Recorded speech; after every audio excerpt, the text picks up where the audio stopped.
Hello there, welcome to The World Today on Channels Television. I'm Cynthia Are. Here are our top stories at this hour. Now, it's no longer just talk but action as the U.S. has launched an airstrike against militants from the Islamic State IS group in Iraq. The Pentagon confirmed American aircraft attacked artillery that was being used against Kurdish forces defending the northern city of Erbil. The Sunni Muslim group IS, formerly known as ISIS, now has control of large swathes of Iraq and Syria. The advance of IS also forced tens of thousands of people from the Yazidi community, another minority group in northern Iraq, to leave their homes and seek shelter on a nearby mountain. President Barack Obama authorized airstrikes yesterday, but said he would not send U.S. troops back to Iraq. The president, in remarks carried live over network television, said he has begun operations to assist Iraqis stranded on the mountain to escape the advancing forces of the Islamic State, which have swept across northern Iraq in recent weeks. When we have a mandate to help, in this case a request from the Iraqi government, and when we have the unique capabilities to help avert a massacre, then I believe the United States of America cannot turn a blind eye. We can act carefully and responsibly to prevent a potential act of genocide. Obama said he had authorized the U.S. military to take targeted strikes against militants if they advanced toward the Kurdish capital of Erbil or threatened Americans anywhere in the country. The Islamic State Sunni militants, an offshoot of al-Qaeda, have come within a 30-minute drive of Erbil and inflicted a humiliating defeat on Kurdish forces over the weekend, prompting tens of thousands from the ancient Yazidi community to flee the town of Sinjar for surrounding mountains. Any airstrikes would represent the first combat action by the United States in Iraq since it ended 8 years of war in 2011. Earlier this year, the United States sent a small number of military advisors to help the Iraqi government address the threat of the Islamic militant offensive. Obama said any U.S. operations will be limited and pledged not to allow the United States to be dragged into another war in Iraq. Even as we support Iraqis as they take the fight to these terrorists, American combat troops will not be returning to fight in Iraq, because there is no American military solution to the larger crisis in Iraq. The Defense Department said it had dropped 72 bundles of food and water to the Iraqis fleeing the militants. The Islamist fighters, who have killed many thousands and declared a caliphate in the Iraqi area they conquered, are now threatening Kurdistan, a region previously considered a bastion of stability in a country ravaged by conflict.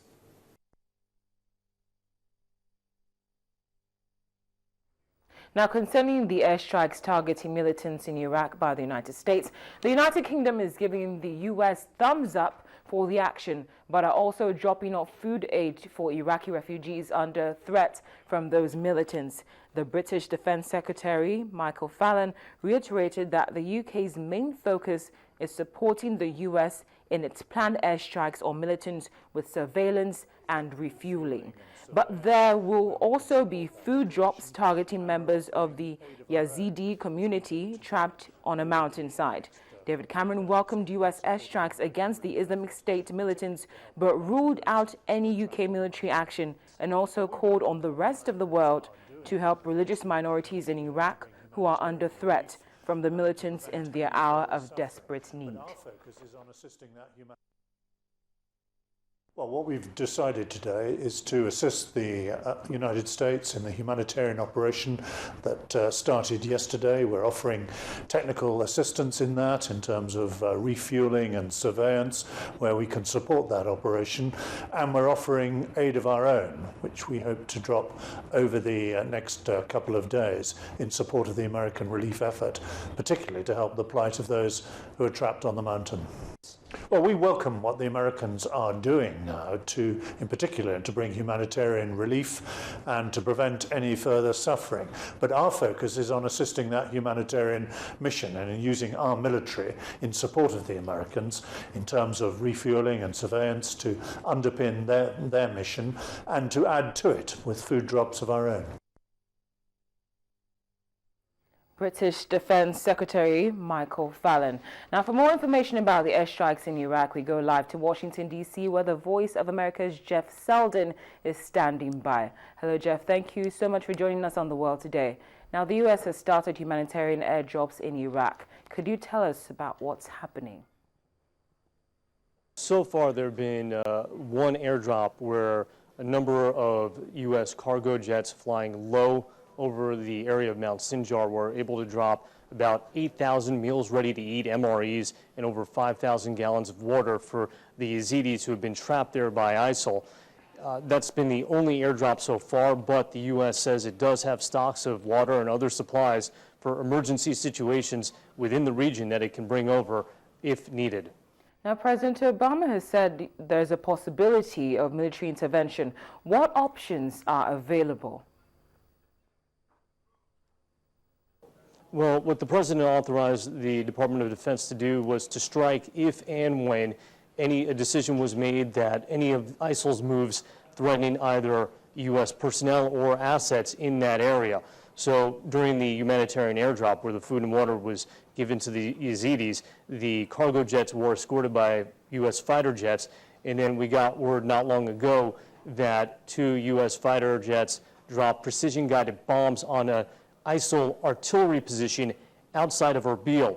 Erbil is a northern city where the U.S. does have a joint operations center and some diplomatic personnel, and this artillery position was apparently firing on Kurdish forces protecting Erbil. U.S. military planners made the decision it was enough of a threat, and they sent in the jets to bomb that position. The U.S. had said before this that there was no guarantee that the military option would be used, but all this now raises the stakes, because the other consideration to make is that the Yazidis who are stuck and trapped essentially on Mount Sinjar by the ISIL forces, while they do have some food and some water now, those supplies will eventually run out. What the president has also done is authorized the military to use airstrikes to break the siege and allow them passage out. But how that's going to happen, how you use only airstrikes to create a path for the Yazidis to get out of that area is tricky, because ISIL is a very capable force. They've surprised planners before, and the U.S. does not want to underestimate them again. And Jeff, you mentioned airstrikes alone are a tricky proposition. Are there any plans to send in U.S. troops?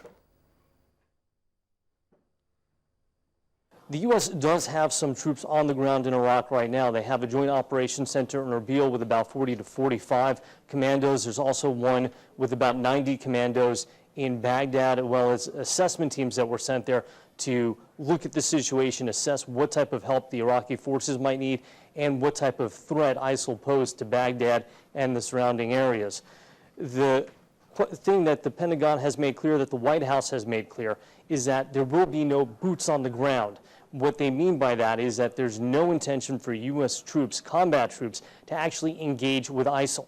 However, the Pentagon and the White House now has made clear that they will use airstrikes, they will use air power to help alleviate some of the pressure perhaps on Erbil, and also to break the siege of the Yazidis and help them perhaps get away from the ISIL forces that are threatening them. This, of course, though, raises the stakes, because now it's not just a one-time thing. It becomes a longer-term commitment, and what we have yet to hear exactly from U.S. officials is how they're going to game plan this going forward, how they see this playing out beyond the initial humanitarian relief and now the initial airstrikes. Well, thank you very much. I've been speaking with the Voice of America's Jeff Selden, and he is the Pentagon correspondent. Now, in other news, after 3 days of a truce which was so peaceful that it appeared as though it would be extended, Israel has resumed airstrikes in Gaza after Palestinian militants fired rockets this morning. The Israeli army called the renewed rocket attacks unacceptable, intolerable, and short-sighted. Palestinian militant group Hamas, which dominates Gaza, earlier rejected any extension of the truce, saying Israel had failed to meet its demands. Over 1,900 lives have been claimed in 4 weeks of fighting in Gaza. Israeli troops were deployed near the Israel-Gaza border early this morning as an Egyptian-mediated 72-hour ceasefire was set to expire. Mediators worked against the clock to extend a truce between Israel and Palestinian militants in the Gaza Strip as the 3-day ceasefire entered its final hours. Sadly, the truce came to a halt. Israeli boarders took positions along the border, pointing guns and observing movement through binoculars, and then launched new airstrikes across the Gaza Strip in response to Palestinian rockets.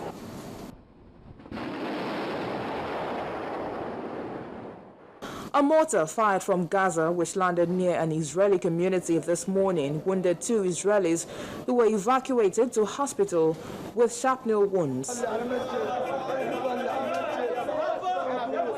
One person was slightly wounded and another moderately, emergency services added.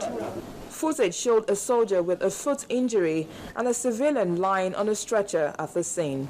Tamir Eden, the head of Negev Regional Council, called on the Israeli government to do whatever it needs to restore calm.